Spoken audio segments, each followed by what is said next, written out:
wear mittens, but these things that should be done. As an adult, you must determine the goals that you have to help define who you are and the direction you want to take in life. Then you should find the steps that you should take and the actions that are best for you. Oh, nice. I forgot what mine is.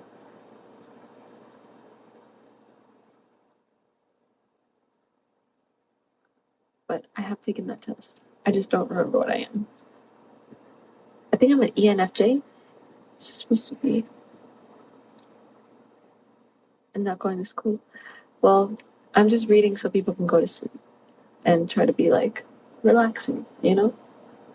Because I'm just going to be sitting here anyway. So maybe I can read and contribute something to my viewers. Unless you guys have another idea, but I think it works well.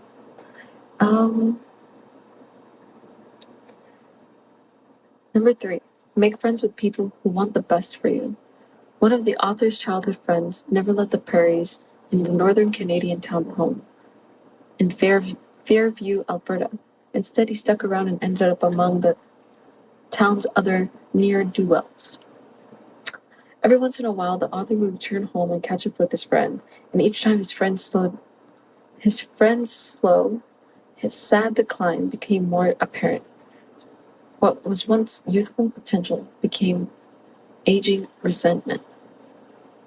For the author, it became very clear that these ne'er-do-wells were bringing his friend down and holding him back in life.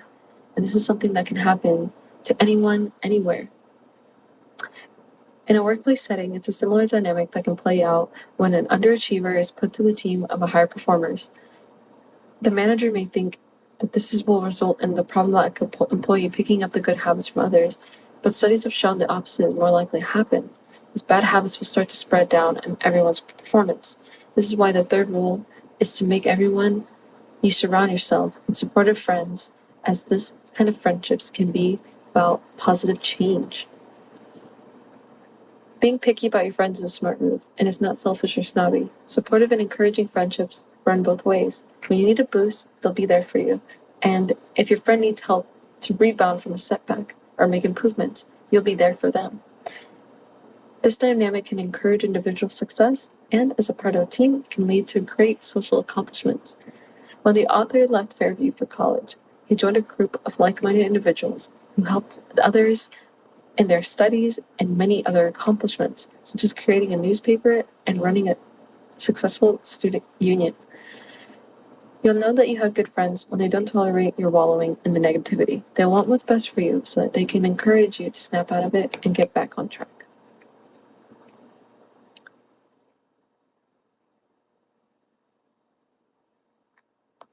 Nice, thanks, Zach. Glad you like it. Hopefully you guys are able to relax. Maybe just have this in the background and maybe talk about it amongst yourselves if you can't sleep. 4, compare yourself with who you were yesterday, not with someone else's today. Okay. Compare yourself with who you were yesterday, not with who someone else is today. There used to be such thing called big fish in a small pond, but now thanks to the internet, even the concept of a small community is a thing of the past. These days, we are all part of a global community, and no matter where you are, there's always someone better than you. This brings us to the issue of self-criticism. Now, it's important to be critical of oneself. If we weren't, then we'd have nothing to strive for, no motivation to better ourselves, and our lives would become quickly meaningless. Luckily, it's a human tendency to always see the present as lacking and the future as promising and much better. But there's a reason for this tendency. It helps us stay motivated and pushes us to take action. However, self-criticism can get ugly sometimes when it becomes about comparing ourselves to others. And when this happens, we quickly lose sight of our progress. First of all, this leads to thinking in black and white terms, whether we've succeeded or failed. This prevents us from seeing the incremental improvements that are often small but nonetheless important. Comparisons also lead to losing sight of the big picture, and by focusing on a single aspect of our lives and blowing it out of proportion. For instance, let's say you're reviewing the past year and notice that you weren't as productive at work as some of your peers. You could instantly end up feeling like a total failure. But you if you were to zoom out and look at all these aspects in your life, you might realize that there was some real improvements in your family life. This is why the fourth rule is to never compare yourself to others and always judge yourself against your own prior accomplishments. Comparing current results to the past one will also keep you moving forward. If you start to think that you're always winning, this is a red flag, and you need to do a better job at taking risk and giving yourself challenging goals. When checking in your progress, when checking in on your progress, think of yourself as a home inspector. This means looking at things from top to bottom and categorizing every problem.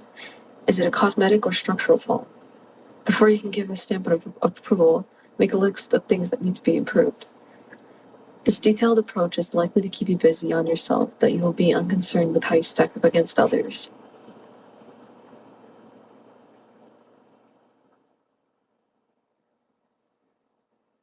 Number 5, do not let your children do anything that makes you dislike them.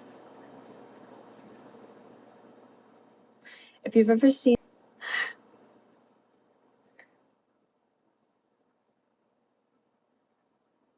often as a result of the age-old nature versus nurture debate and the differing options about the kinds of instincts we were born with. In the 18th century, there was a popular belief championed by the philosopher Jean-Jacques Rousseau, and that suggested that our prehistoric ancestors were sweet, gentle, and childlike. They blamed our history of war and violence to the corrupting influences of civilization that it had on us. But nowadays, we have a clearer understanding of the fact that people are indeed born with aggressive instincts and must learn how to become kinder, gentler, and more civilized adults. After all, you likely remember how vicious kids are on the playground can get.